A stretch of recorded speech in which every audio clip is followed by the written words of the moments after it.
Okay, we're looking at another ThruNite flashlight, and this is the Mini TN30. Why they call it the Mini TN30, I don't know, because it's about the size of a Coke can. Nice, good, solid light, well made, and I'm going to compare it later on to the TN4A, which is a similar light but uses 4 AA batteries and is substantially smaller and lighter than this light, but also gives out a good amount of light. This light, if you really want a lot of light, and there you can see the 3 LEDs, if you really want a lot of light, this probably is your best bang for the buck. This is around $100 or so without the batteries, and I'm going to show you also a ThruNite battery and charger that you can get to use with this, because you want to use high quality 18650 batteries if you do get this light, and there you can see the model number and so forth.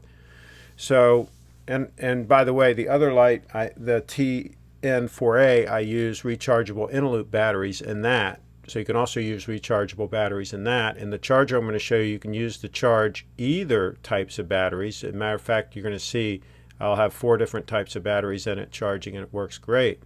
So that's a really cool, intelligent charger. But you can see here this has a lot of threads, and I actually clipped this and took away some of the turning because it was just too much. I kept turning and turning and turning. So very well made, very precise, has a nice O-ring seal there.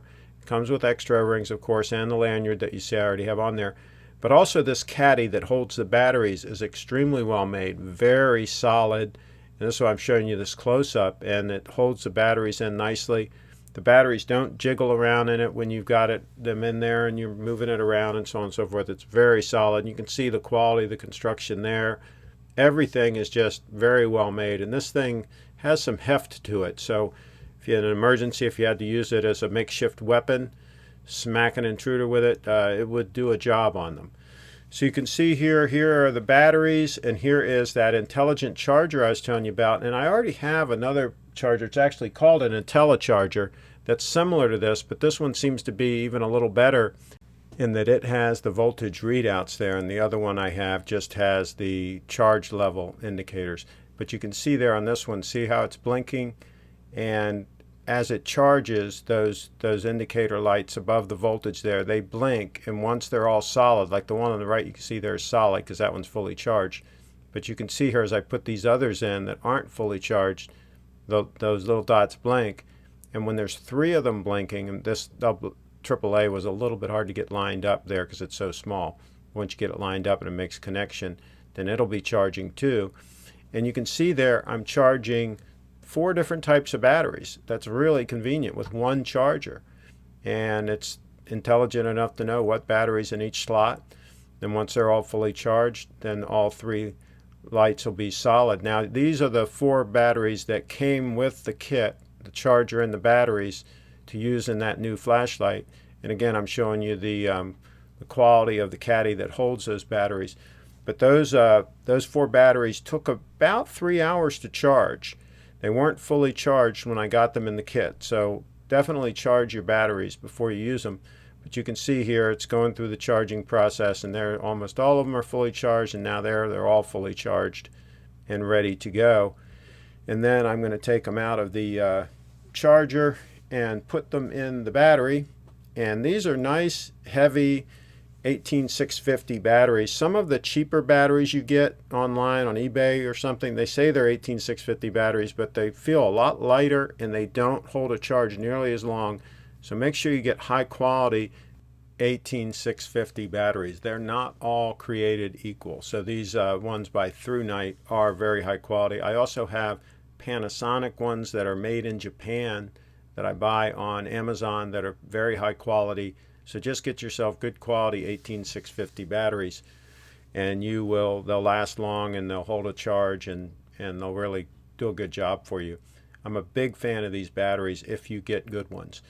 And this light really puts out a lot of light and really needs those 4 batteries in order to do that. And it has nice long run times. I'm not going to get into all the run times now. You can look at the specs and check that out, but it has very long run times. Matter of fact, on the Firefly mode, I think it'll run for like a couple of months or some ridiculous amount of time.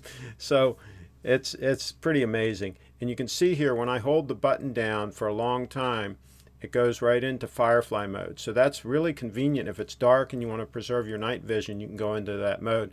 And here you can see I'm cycling through the mode. So if you just turn the light on with a quick push and then hold it down, it'll cycle through the different modes. And then if you double click, it'll go right to the brightest mode. And then if you double click again, right there, it goes into the strobe mode.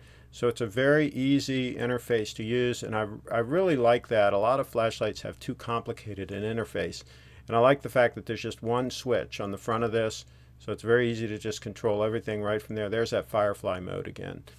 So I do like the interface. I also like the fact that this has a lanyard that you can put on it, and a lot of the reviewers I've noticed they did not have the lanyard on. I don't know why they don't. I like having that lanyard because I can flip it around through my wrist, and if you're hiking somewhere and you lose this thing, or rolls down the side of a mountain or something, or falls in the water, you might not be able to get it back. So having that lanyard will maybe save you from losing a light. And you can see here this thing puts out a lot of light. Now it's kind of hard to tell because this camera automatically, I didn't put it on manual exposure, so it automatically adjusts the exposure once the light gets real bright. But you can see those doors to the right, how they get bright too. So there's a lot of flood to this. This is really like a floodlight. Somebody called this really a handheld floodlight as opposed to a flashlight. So it really does put out a lot of light. And believe it or not, ThruNite has another model one step up from this one that puts out even more light. Don't know why you would need that, and it's a lot more expensive, so I wouldn't recommend that light. Now you're going to see I'm going to compare it to the TN4A. And so there on the right is the TN4A, the one that uses 4 AA batteries. And then here I'm holding up the Mini TN30, which of course uses the 4 18650 batteries, and it does produce a lot more light. Again, in this video, it's a little bit harder to tell because the iris of the camera is automatically adjusting, but it really does put out a lot of light. Both of these flashlights, and you can see the side-by-side size comparison, both of them put out great light, and it just depends on how much size and weight you want to carry, and if you want to spend the extra money for the 18650 batteries in that model. It's about, the light itself is probably about $50 more money as well. Thanks for watching, and please subscribe to my channel. Let me know what flashlight you carry.